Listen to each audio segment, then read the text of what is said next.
And now, your friend in the real estate business, John Adamson. Hi folks, welcome to another edition of Property Line Today. I'm John Adamson, the broker with Realty Management Associates Realty Center team, and my co-host this week, Curtis Mangus with American Pacific Mortgage. And we're here to answer any questions that you might have on buying, selling, or investing in real estate. To be a part of the show, go to propertylinetoday.net, and up in the right-hand corner it says Ask a Question. Type us your question and we'll answer it at the end of today's show. Or if you're watching the show and you see the phone number across the screen, it's 830-2557. Call in your question and we'll answer that question at the end of the show. We always like to start each episode with some news you can use. And really, the news boils down into three categories. One, all of the major economic news reporters have issued their forecasts for 2015, and we have the National Association of Realtors and the Federal Reserve Board. We have some of their predictions to share. Rents sky high, and interest rates have tumbled well below what anyone could imagine that they would tumble to. Last week, we reported that it was possible for a home buyer to get an interest rate on a 30-year fixed-rate mortgage below 4%. And they've gone down since last week's show even more. And that's right, John. Last week, they were the lowest they'd been in the last 19 months. Now they're the lowest that they've been in 2 years. Yes. And so we're now seeing interest rates in the mid-threes on 30-year fixed. And of course, there's some variance based on loan product, conventional versus the different government loans. But the good news is across the boards, just in the last couple of days, they've dropped 1/8 to 1/4 of a point, which is huge. And they've dropped more than that in the last week since last week's show. So anybody who's thinking about, a home loan, purchasing one, or refinancing, it's the lowest interest rates have been in the last 2 years. It's kind of like these gas prices. Who would ever believe they would have gas prices under $2 a gallon? Most people feel they could go back up very quickly. Most economists feel that the interest rate could go back very quickly. And in order to lock in these super low rates, you have to have a property. Now, if you own a property and want to refinance, you can just go in and lock it in. Correct. But if you want to take advantage of these low interest rates to purchase a new home or to invest in a new home, you need to go out and get it under contract so they can lock it in. Now, some other good news, and it has to do similar to interest rates, it helps keep the monthly payment down or the amount of closing costs down, is FHA this past week lowered their mortgage insurance premium or their mortgage That's insurance. great. Effective the end of January, they've dropped their mortgage insurance rates 1/3. So on a $100,000 house, it's going to drop the payment about $42 a month. On a $200,000 house, it's about $85 a month less just with the mortgage insurance difference, which makes those homes that much more affordable or gives a customer that much more buying power that they didn't have before. And FHA's been getting some heat for a while because they just really raised those premiums up last year and they went too far. And so it's nice to see them backing those back down. And so if you're buying a house now, the good news is rates and the mortgage insurance on FHA has gotten considerably cheaper. And if you happen to take out an FHA loan since about March of last year and you have that higher... It's time to refinance. It's time to refinance, try and take advantage of these lower interest rates and to try and get in on that lower mortgage insurance rate because it could literally save you $100 to $200 a month, depending on your rate, depending on your loan amount, and that kind of thing. And that $100 to $200 a month is a nice raise for anybody. And we can give you a free analysis. If you want to go to propertylinetoday.net, you could have your question be: my present mortgage balance is this, my interest rate is this, the amount they take out each month for taxes and insurance is this. And we could calculate if it would be, how much you would save if you were to streamline your FHA, VA, or farmer home loan, or if you wanted to come in and actually do a full refinance on any type of loan. Well, the other nice thing is with the way that values have gone up in the last couple of years, if somebody has an FHA loan with mortgage insurance. I've got a client right now, he did an FHA loan a few years ago, and even though the mortgage insurance is cheaper, he's now less than 80% loan to value, and he can just refinance into a conventional loan and eliminate the mortgage insurance altogether. And so the streamline is great, and you can streamline down, but sometimes you may be able to just refinance if you've got about 20% equity and eliminate the mortgage insurance altogether. And there's actually a couple of programs out there you don't even need 20%. You may be able to get it done with closer to 10. That's good news. Some other good news besides the lower interest rates, home prices did go up in 2014. They went very high all the way through the end of April and then started leveling off. Now, in April of 2014, a 3-bedroom, 2-bath, 2-car garage home in Boise was $214,000. Well, the Best Buy numbers are out, and that same home right now in Ada County, in Boise, is $209,000. So it's not a lot of savings, but we're starting off the year with slightly lower house prices. So if you've been kind of on the fence, I'm sure that come April of 2015, they're going to be higher than they were in 2014. And so, and everyone's anticipating they'll even go up another 5% over that. So you could maybe save yourself maybe 10% in price if you buy now before they go up this spring, plus take advantage of the lower interest rates. Well, and the combination of the lower prices and the lower interest rate could very easily change your payment $100 to $150 a month if you take advantage. Which might make it so you would now qualify, or might get you a much nicer home. Nicer house, lower payment. There's no downside to it, John. There isn't. When you've got stable prices and lower rates, good things happen. Let's talk a little bit about home investment. A good percentage of the market last year were real estate investors. In fact, over 1/3 of all the home purchases were by investors. A lot of them paid cash. Well, the same thing holds true for investors. They have a little extra good news. One, there's some supply of entry-level workforce housing to choose from. Their prices are a little down where they were this time last year, so they get some low prices.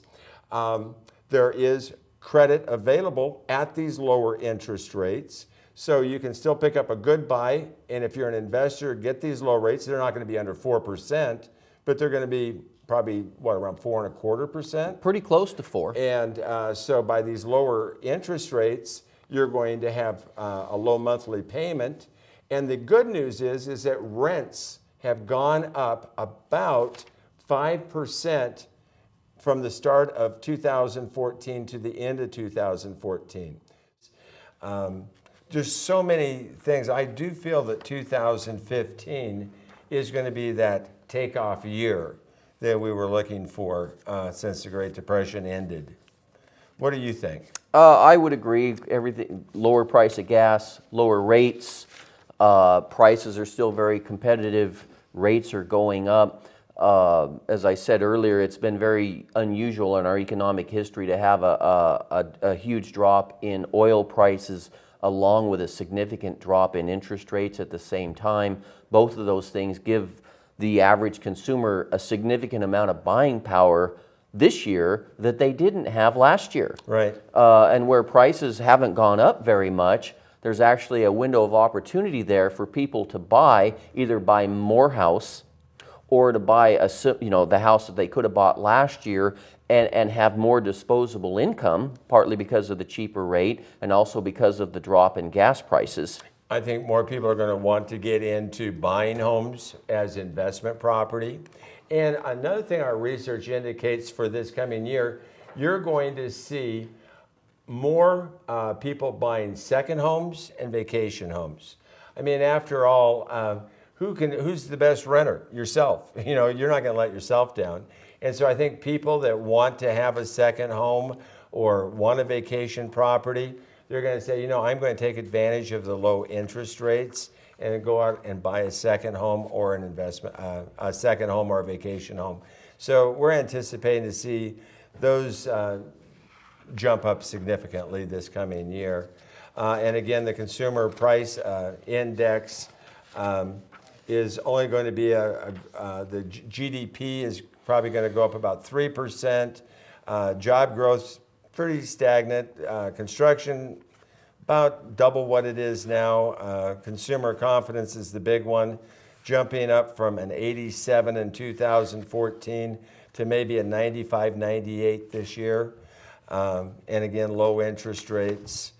So those are our predictions. We're going to take a quick little break. And when we get back, we're going to answer the questions that you have on buying, selling, or investing in real estate. If you haven't got your question in yet, go to www.propertylinetoday.net, go to ask a question, or pick up the phone right now and call us at 830-2557. Curtis and I will be right back.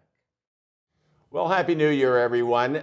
This is the portion of the show when Curtis and I answer the questions that you send to us by going to www.propertylinetoday.net and asking a question, or you call in during one of the shows at 830-2557. Curtis, you want to start us off?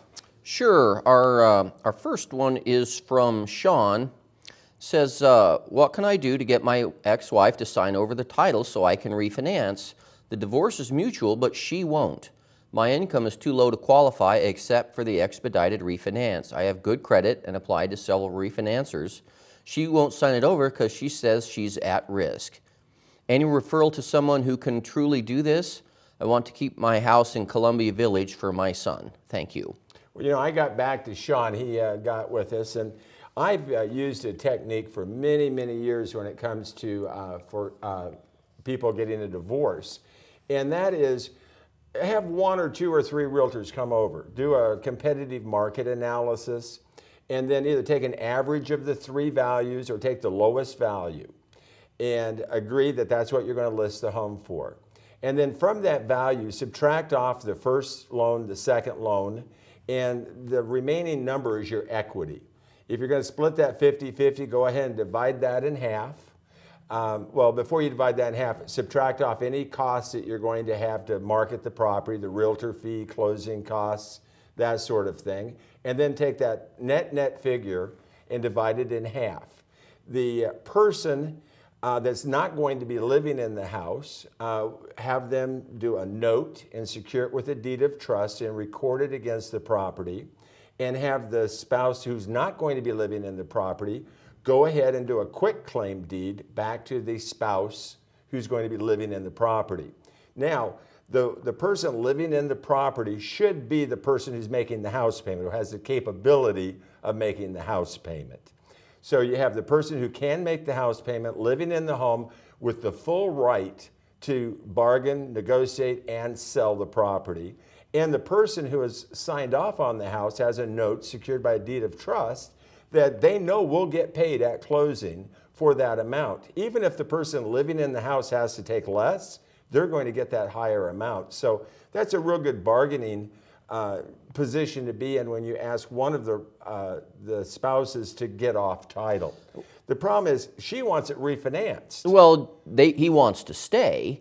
And so the problem that you have here is he wants to stay. He doesn't qualify for a loan on his own, and she's not willing to sign it over. And so he says he qualifies for an expedited refinance, which is that's a streamline. Oh, okay. He's got some kind of a loan that you can streamline down. FHA or VA. Something like that. And so the problem is on a streamline, you can streamline that first loan, but they won't let you incorporate any other liens. Right.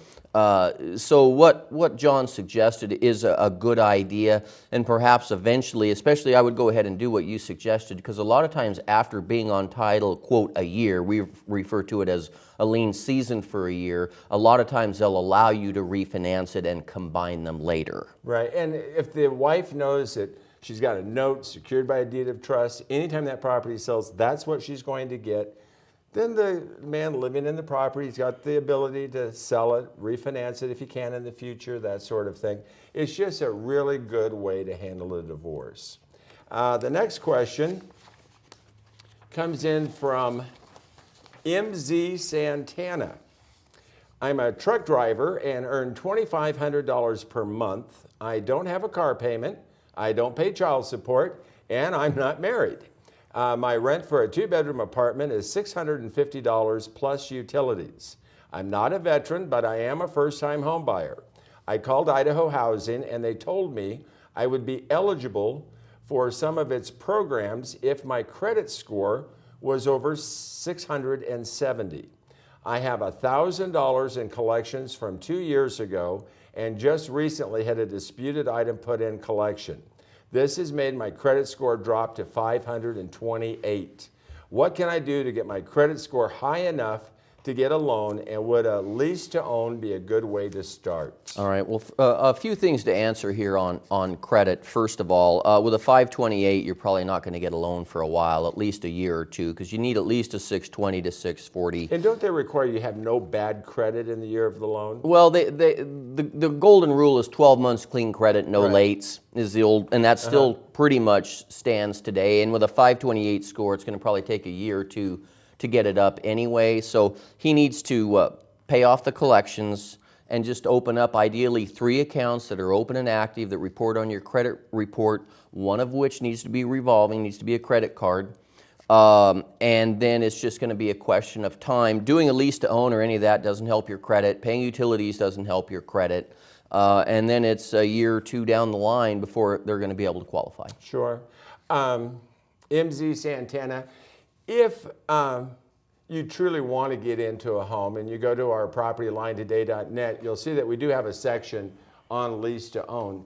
Typically, to do a lease to own, one, the person that is helping you buy the house wants to know for certain that after you have 3 years on your bankruptcy or after you've been self-employed and filed income taxes and can justify your income, they want to know that a lender has looked at the credit and is willing to say, hey, if he does this, this, and this, I'll make him a loan sufficient to buy the house in the future. That's one step you would need to do a lease to own. The other thing is they want to see some skin in the game. And you're making $2,500 a month. I don't know if that's take home or gross. If it's gross, being a single person with very little tax shelter, you're probably not bringing home nearly that amount. But if you were bringing home $2,500 and had no debt and only paying $650 a month, I'd start saving up some money. Once you get the collections paid, I'd start saving up some money. Right now, most of the lease to own or owner will carry situations, if you can put 5 to 10% down, they'll look at it and maybe even carry the paper for 3 to 5 years. If they know that you have a set plan, maybe you're just waiting for your credit score to go back up, you've paid off the collections, and that's the only thing stopping you, we could maybe help you with that. But a lot of times when we talk lease to own, people think, oh, that's just a cure-all. They still, that owner of the property, they want to know that you have the ability in the future to qualify, and they want to see some skin in the game. Yes.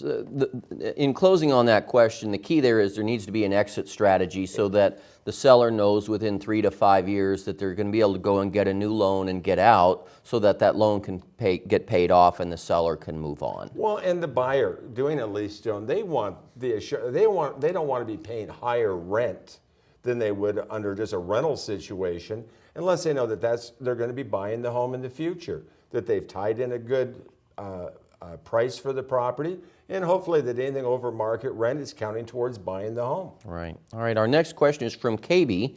What sort of minimum down payment can be found for homeowners who have not owned a home in the last 3 years? Is this considered a first-time home buyer in Idaho?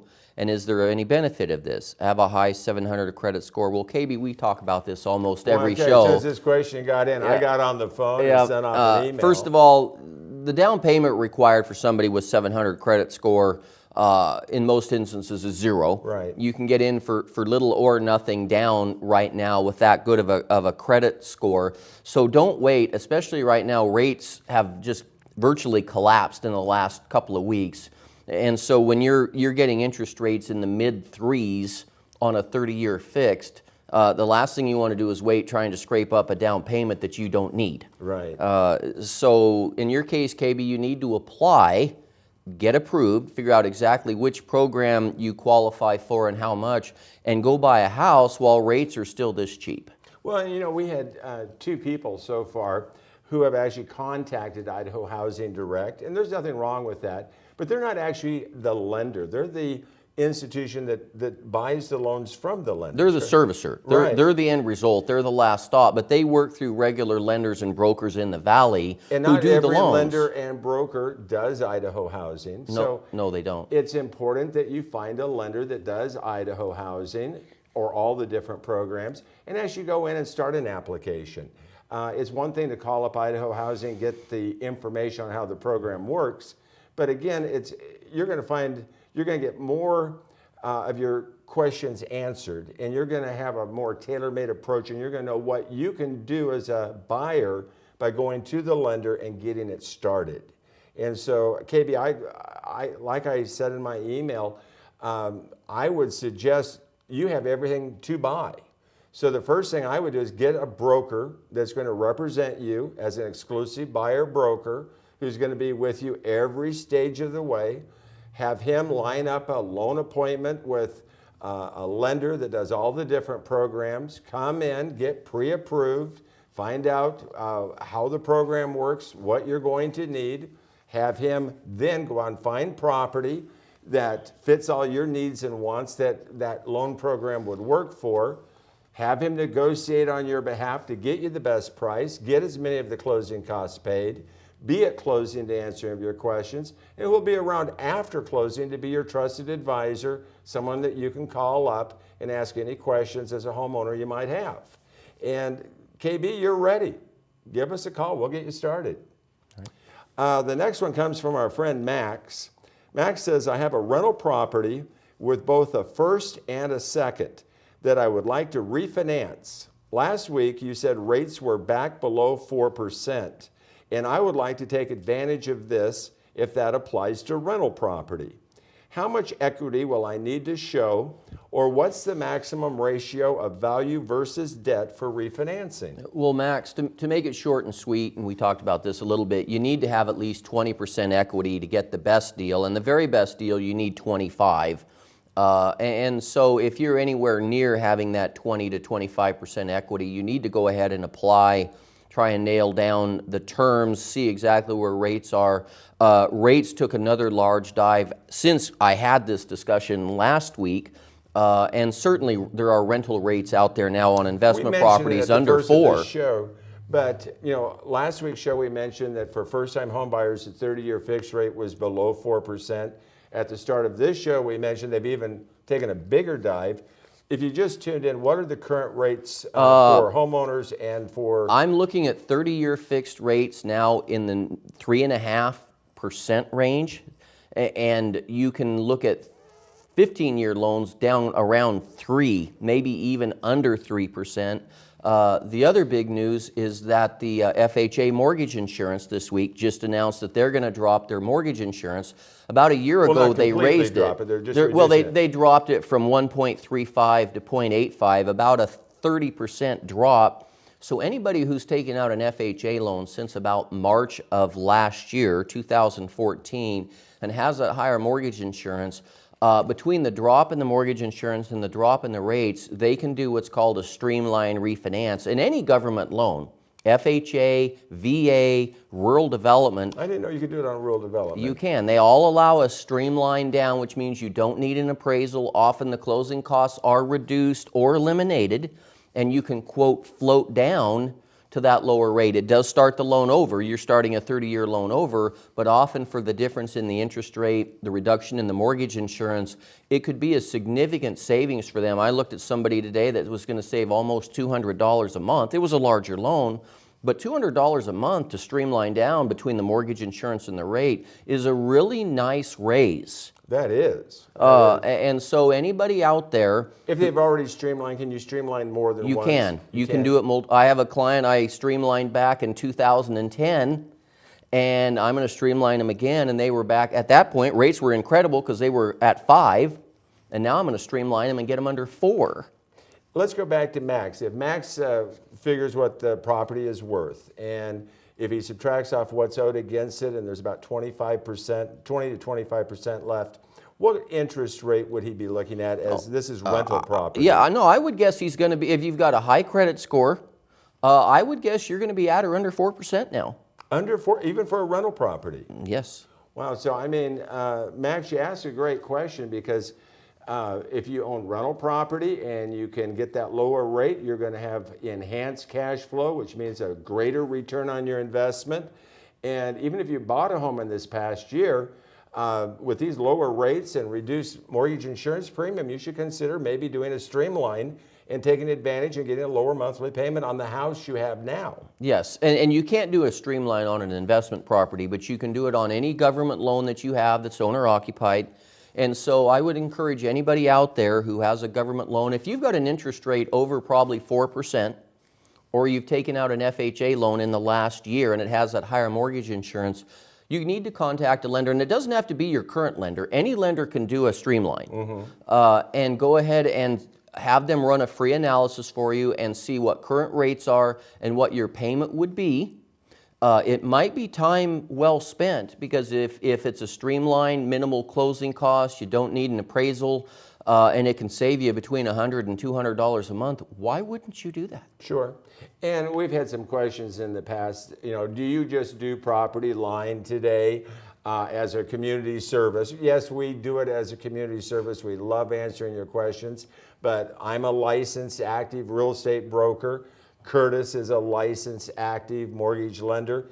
Love to have your business, and we're even always willing to give a second opinion on what you're doing. So if you don't know who to call, go to propertylinetoday.net, look at our resumes. We'd love to help you if we could. And one of my favorite sayings when I teach real estate classes is, of course, I have to close some home loans to support my teaching habit. There you go. We could argue we have to close some home loans to support our television habit. There you go, too. So the next question comes in from Marcia. Marcia says, what would the closing costs and other charges be to refinance to the new lower rates?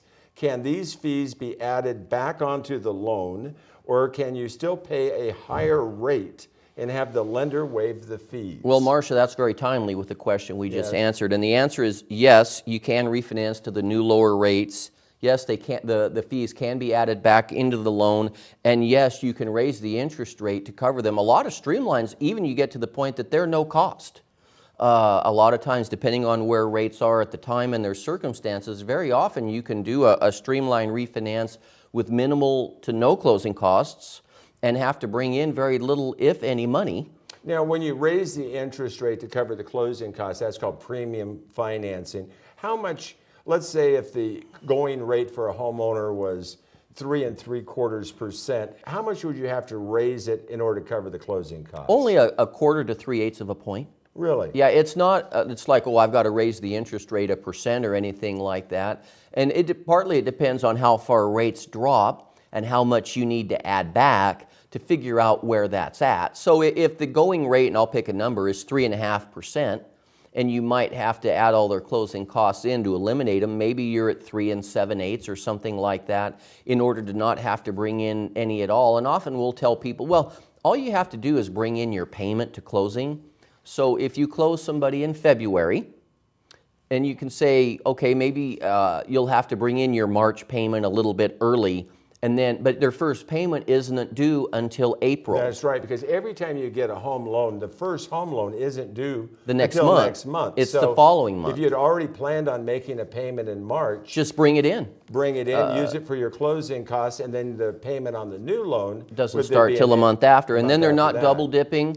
And all they're doing is bringing in that March payment a little bit early. It helps take care of the escrow or taxes and insurance and some of those kind of closing costs that you have. And so everyone is a little bit different depending on their balance, their rate, the kind of loan they have. But I would encourage everybody out there, if you've got an interest rate over 4%, you need to call whoever your favorite lender is and ask them for a free analysis, and have your recent mortgage statement with you. They just need to know what your balance is, what your principal and interest payment is, how much your escrow is for your taxes and insurance, and if you've got mortgage insurance, how much that is.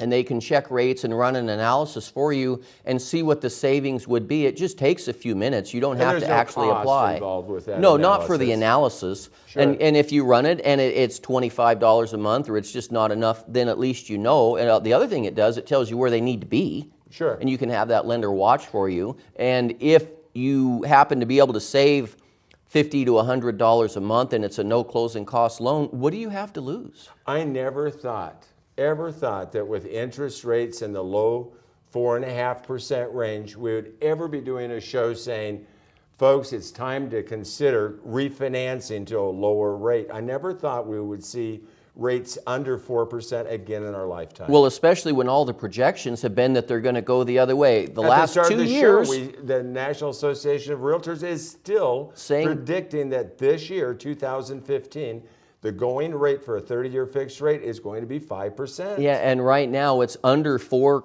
closing in on 3.5. And I saw a projection that we talked about in a previous show that it could be even in the low 3s before they're done. And so it's not only gas prices that are collapsing.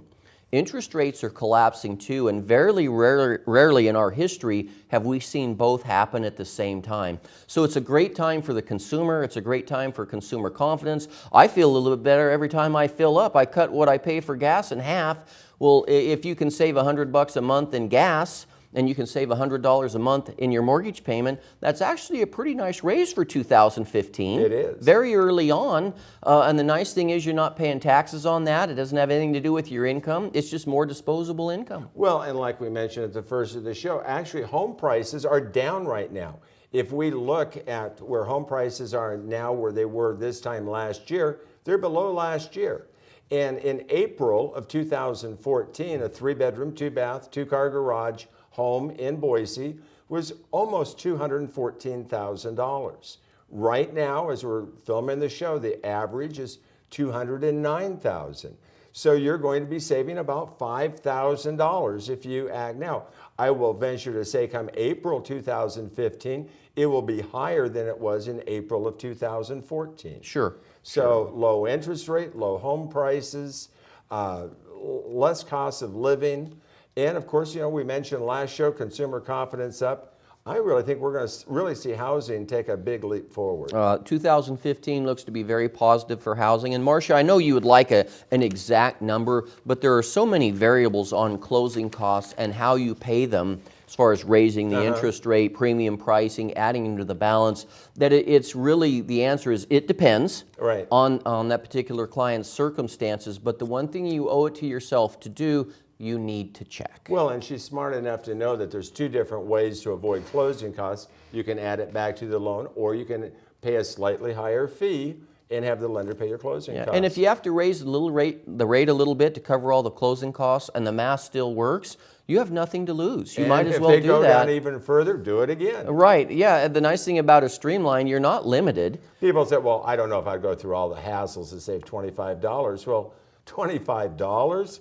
Shoot, that's $300 a year. Well, I would take a few hours out of my day to save that. Most like FHA requires that they have it mandated. That you have to save at least 50, isn't it? No, it's 5%. Oh. It's just 5% of your payment amount. So if your payment is $1,000 a month, you have to be able to drop the payment by $50. Okay. So there's your rule of thumb when somebody is checking. Now that's just FHA loans. The rest of them really don't have a minimum that I know of. It's just a question of what's your tolerance. You know, and I tell most people you need to save at least somewhere between $50 to $100 a month to really be able to justify it. But FHA actually has it mandated that you have to save 5% of the payment. Well, the mortgage insurance that just dropped takes care of the 5% itself. Well, I know like Max that wrote in this question that owns rentals. I'm sure he's going to come in and refinance. And I'm sure a lot of people that own rentals are going to go ahead and refinance. Because like we mentioned at the first of the show, the rents are up, vacancies are down. If you can go ahead and lower the monthly payment, that's just going to increase cash flow. So I think the refinancing business for both homeowners and investors is just going to be very aggressive the next 2 months as long as these rates stay low. Well, and there's the variable, John. I would encourage everybody to do this sooner and later. Of course, things are going to get busy. Things are going to get backed up. It invariably happens when rates drop, that things slow down a little bit due to the volume. But the last thing you want to do is wait and then miss out. And there was a study I heard on the radio that, and it was on gas prices, that the majority of the Americans feel that gas prices could go back up to near $4 a gallon in a week or less. That it could just be an overnight occurrence that they would just go back up to where they were. It wouldn't be a gradual increase in price. And I kind of think that same mentality holds true with prices on homes being down a little bit and interest rates being way down, that it's a momentary thing. It's not going to be, they're low now and they'll start gradually trending upward. There's kind of a glitch in the system, and that they're there now, but they couldn't be there tomorrow. Well, it's what I refer to as a window of opportunity. Exactly. And no, I don't know if gas prices would double in a week. I have seen interest rates go up and down nearly a half a point in a very short period of time, and I'm not projecting that that's going to happen, but I can't tell you how long 30-year fixed money below 4% is going to be here, and it literally in a week could change. When Economic we do our news. Best Buy each month on the typical 3-bedroom, 2-bath, 2-car garage home in the Valley, I've seen that number increase 5,000 to 10,000 in 1 month. So home prices do move up very fast, but like you said, interest rates normally over a month's time, maybe 0.5%, and they would probably do it quickly. And gas prices normally don't double overnight. They kind of go up over time too. No, but interest rates can take a big jump fairly quickly depending on what's going on in the world. And so, like I said, I would encourage anybody to at least check and see where they're at right now. And if it looks favorable, I would lock your interest rate so you don't have to worry about it. And to lock, you have to have an offer in on a home. On a purchase and on a refinance, obviously you own the property. If it looks favorable, just lock it and get it done. Because, of course, when you lock an interest rate, and I tell people this all the time, if interest rates go up, the lender won't call you, and if they don't go down, you don't call us. Right. Because at that point in time, you've committed to that money. Well, you've committed yourself to saving money. You could have saved more, but, you never know. Why gamble? Right. I'd always bet on a sure thing. Right. The next question is from Judy. Judy says, what did Curtis say was changing for home buyers over 65 years old next year? Had a lot of calls off that. What we were talking about was the reverse mortgage program. And it's actually age 62. Right. Unfortunately, as of March 2nd, they're going to start making people credit and income qualify for those loans, which previously HUD really didn't do. And so all I'm telling my reverse clients is, if you're planning on doing a reverse mortgage, let's go ahead and try and get them done before March 2nd, and actually you just have to be in process and have your FHA case number, so you have to be about halfway through, and that way the underwriting guidelines are a little more lenient and the paperwork will be a little bit easier, because after that they'll still be able to get a loan. It's just going to be a little bit more difficult, and they estimate with them having to credit and income qualify somewhere between 10 and 20% of the loans that could have been closed won't get done because they won't qualify. So it might kick a few people out. It will absolutely kick a few people out. Of course, we won't know for a while, but they've done some studies and went back and looked at like a previous year's worth of people have been approved with kind of what the guidelines are, and they estimate somewhere between 10 and 20% won't be able to qualify. And this is an excellent program. If you're 62 years or older, why have a house payment going into your? If you have 50% equity, either sell the home you're in and take that equity and put 50% down on a new home, get a reverse mortgage, have no house payment for the rest of your life. I think that's a great opportunity that a lot of seniors just aren't taking advantage of. Well, just so many of them don't understand it. And so it's gone very well. I'm trying to get the word out, as you know, as much as I can with teaching classes and talking to agents and clients, and I'm surprised at how many people just don't understand how they work. Most people don't even know you can do a reverse mortgage on a purchase. And basically, I think most realtors don't. No, over half when I teach these classes, 2/3 of them don't even know that their clients can do one. So obviously I'm out there trying to promote that. But if you're 62 years of age or older and you can put 50% down, you can buy the house and never have to make a house payment again. In fact, the workshops have been so popular. If you watch Property Line today and want to take advantage of our first-time home buyer workshop where we go over all the different ways to buy a home, FHA, rural housing, conventional, how to save on mortgage insurance premiums. It's a great 2-hour seminar. Or if you want to learn more about reverse mortgages, we're going to do the workshops every other month, and they're going to be the second Tuesday? Second Wednesday of the month in the morning. Okay, over in Eagle. Right, and so if you want to go ahead and contact us at Property Line and just let us know, I'll probably do a different one every month on mortgage insurance and reverse mortgages and different financing options. And then if it's a particular topic that they're interested in, we can go ahead and register them. And these are the same workshops that realtors take for their continuing education. These are all approved by the Idaho Real Estate Commission. No one's going to be trying to sell you a loan product or get you to do anything. Strictly educational. So if you'd like to attend a home buying workshop or a workshop in reverse mortgages, go to www.propertyline today. And when you ask your question, just give us your name, address, contact information. We'll get back to you and sign you up for one of the workshops. Yep. Let's see, it's my turn. This one comes from Vicki and John. We have rented half a duplex for 14 years. We have saved approximately $130,000 cash.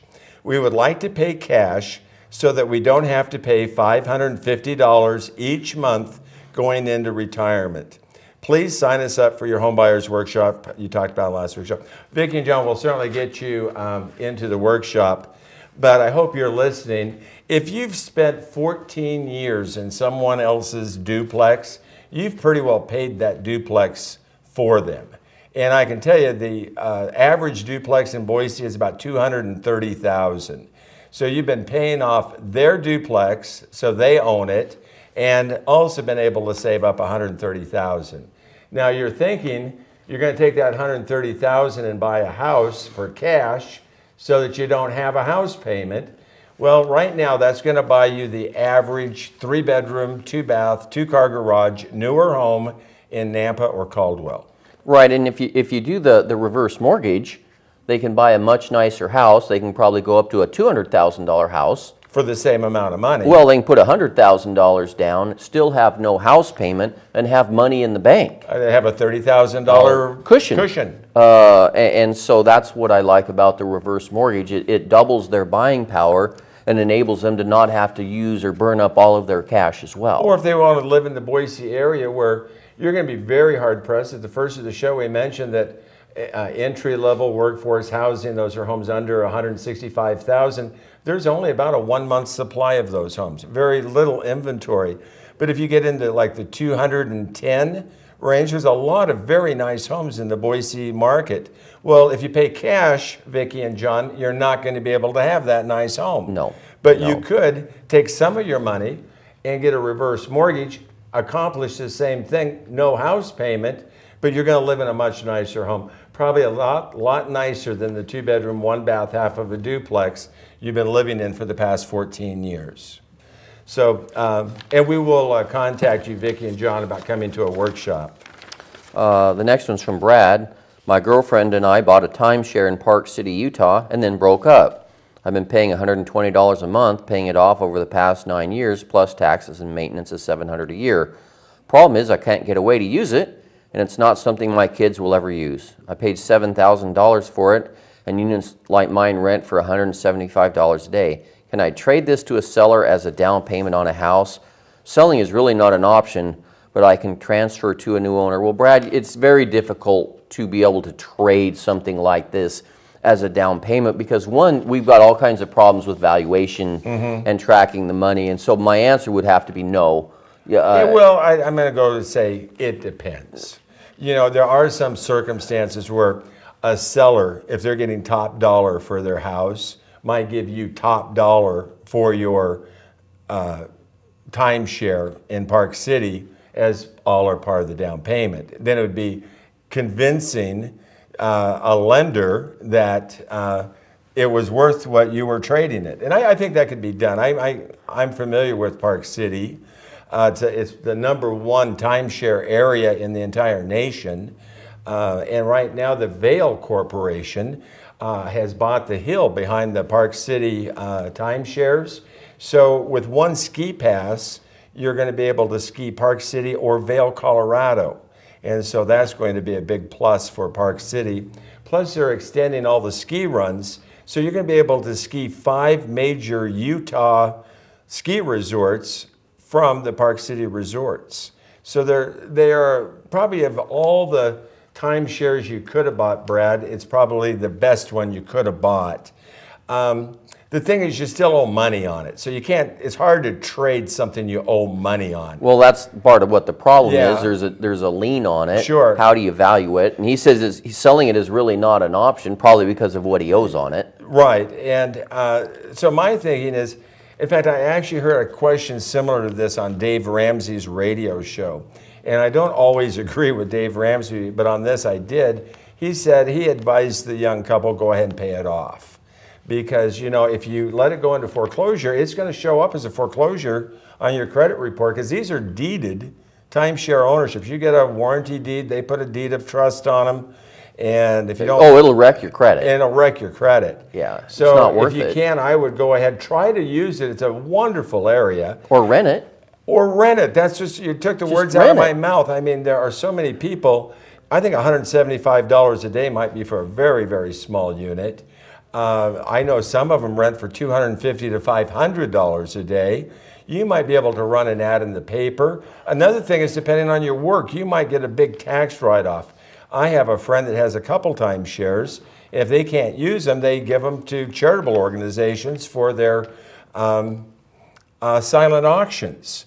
And it's amazing. I've seen a week in Park City, Utah, on a silent auction help the organization $2,500, $3,000. So this might be a way that you could make a donation and get a tax write-off for some of it. But again, I would keep paying on it so that you don't have it hit your credit. And I would take Curtis's advice, try to rent it. There's nothing that's going to stop you from renting it. No, and Brad, at $175 a day, he doesn't say, but I'm assuming he's got a week. Yeah. Timeshare, that virtually will take care of your $120 a month. You're almost going to break even on it. Right. Close enough that it's not going to hurt so bad until you get it paid off. So if you can't get down there, just rent it out, because I don't think there's very many other logical options for him. Yeah. And, most of these upper-end timeshares allow you to bank your week. If you don't use it, you can bank it. So then next week you have 2 weeks. And you'd be surprised, 2-week vacation is more valuable than a 1-week vacation to a lot of people wanting to trade. So if you're not going to use it, make sure you bank it. And so you can use it later. Otherwise, it's just gone. Right, right. Let's see, the next one comes in from Marcus. Marcus, I found a brand new home that I really like, but the sales lady says the model has many upgrades the standard home don't have. So if I write it up, can we just put home to have all upgrades found in the model home located at XXX Drive in Meridian? Marcus, I always believe that when you're drawing up contracts, try to keep it around a fifth grade vocabulary. His seems a little bit less than fifth grade, but I think that, Marcus, that would be the way to go. Have your broker write up that the home that they're building on your lot is to look just like the house that you fell in love with at that other address. And boy, that's proof certain to anyone what's meant to be done.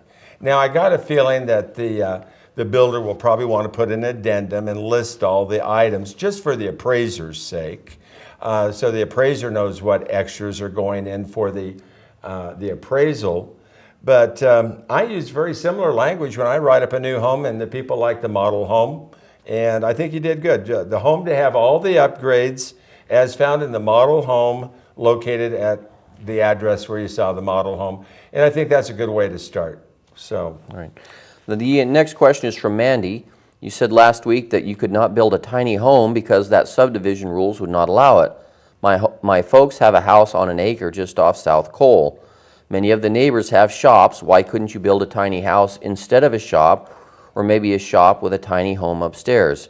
It's just weeds now. Well, Mandy, first of all, the key is, like with your parents, they already have a house there. All right. You have to have a residence there, typically in those kind of subdivisions of so many square feet, 2,000 square feet or whatever that is. Then after that, if you want to build a tree house, a shop, a smaller, a second unit, you can certainly do that. The key here is you can't have it be the primary unit or the first unit. Typically, the CC&Rs aren't going to allow it. Right. And Mandy, I think that's what, because I can't believe how this tiny home house has caught on. I just cannot believe it. I guess the American dream now is to live in a motor home.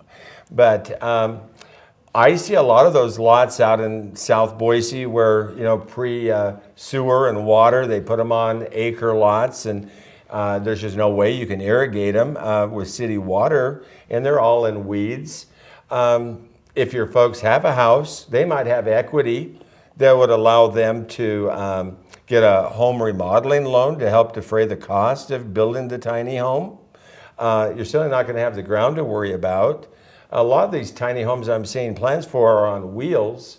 I'm thinking, Mandy, if I was going to do it, I'd want to put it on a permanent foundation, because then it's going to increase the value of your parents' home the same way a shop would. And I like your idea about incorporating a shop and your tiny home. That's going to give you double value right there. Then you're going to follow the people who want to shop. It's going to give them value. And the people that need an extra house for their adult children, it's going to solve that problem as well. And if you make payments to your folks for the use of the ground, that might offset the money that they have to borrow out to get your tiny home built.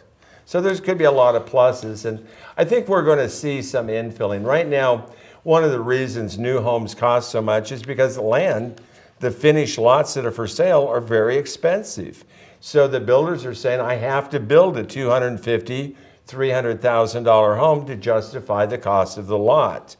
And there are hundreds of lots in Southwest Boise that are on a half acre to an acre, a lot of times just weeds, that I think we will see some infilling. We might even get the city down the road to make it so you can split the lot and make them into flag lots. We see a lot of lots right in downtown Boise. If they've never been split and they're an acre or more, the city will allow you a one-time split. And so I think this might be extended in the future for some of these big acre lots with weeds on them out in Southwest Boise, especially if this tiny home movement continues to grow. Right. But I think, just to be on the safe side, I would try to incorporate your tiny home with a shop. That way, if the tiny house movement doesn't, extend itself out, I can tell you shops always have value. Well, they do add value, but trying to, if you've got a little tiny house and you've got a great big shop, you're going to be in trouble with a loan due to the square footage. Oh, yeah. No, I don't think anyone would make a loan for a tiny house. No.